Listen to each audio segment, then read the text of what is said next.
Florida Congresswoman Paulina Luna is here with us tonight. So, Congresswoman, so great to see you tonight. Thank you for joining us.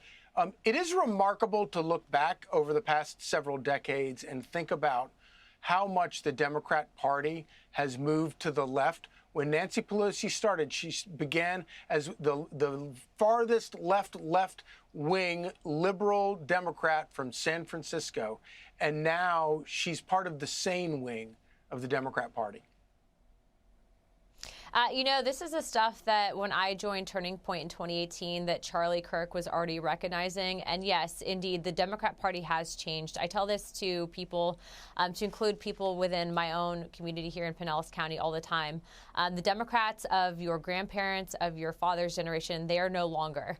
What I will also say, though, is that to me, this signifies that the New Yorkers that still care about the state, that still care about the city, they have a big task at hand, because I think that the only thing that can really truly neutralize mamdani will be a good governor of New York.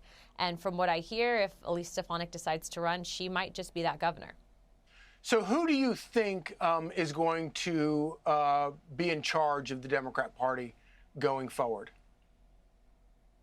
I think that it's really a knife fight within their own party right now. There's a lot of trigger issues for them that are splitting their own party. But I'd probably say that Bernie Sanders and what he's doing with his tours around the country are definitely taking the reins on what the new messaging is out of the Democrat Party. That's going to be populism.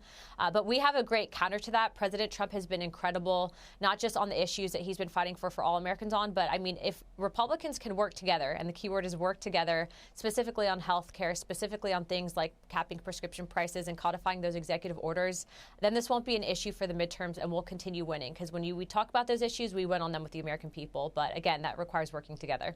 Right. Well, it is kind of remarkable when you look at the big blue wave that Democrats supposedly enjoyed earlier this week, which was all basically predictable results. Every single one of those Democrats running ran on Trump issues. They all ran on the idea that you wanted to cut taxes. Probably the only real issue that a lot of those Democrats attacked Donald Trump on was tariffs. And so it's like as if they're pretending to suddenly be free market capitalists when all of the energy of their party is over there with AOC and a full-blown communist.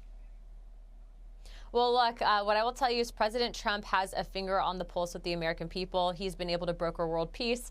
And I think all the Republican Party has to do in the House is listen to him and get his agenda through the finish line. That's what we promise voters, and that'll keep the base in the midterms. But I'd also like to say that I actually just talked to Speaker Johnson, and one of the most popular issue in the country right now is currently banning insider trading. And Speaker Johnson told me that they're going to be noticing that in committee, so there will be a vote on that, hopefully on the floor of the House of Representatives. So remember, the most popular thing in the country is banning insider trading for members of Congress.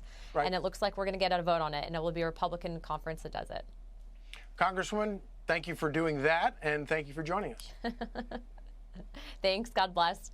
Hey, Sean Hannity here. Hey, click here to subscribe to Fox News YouTube page and catch our hottest interviews and most compelling analysis. You will not get it anywhere else.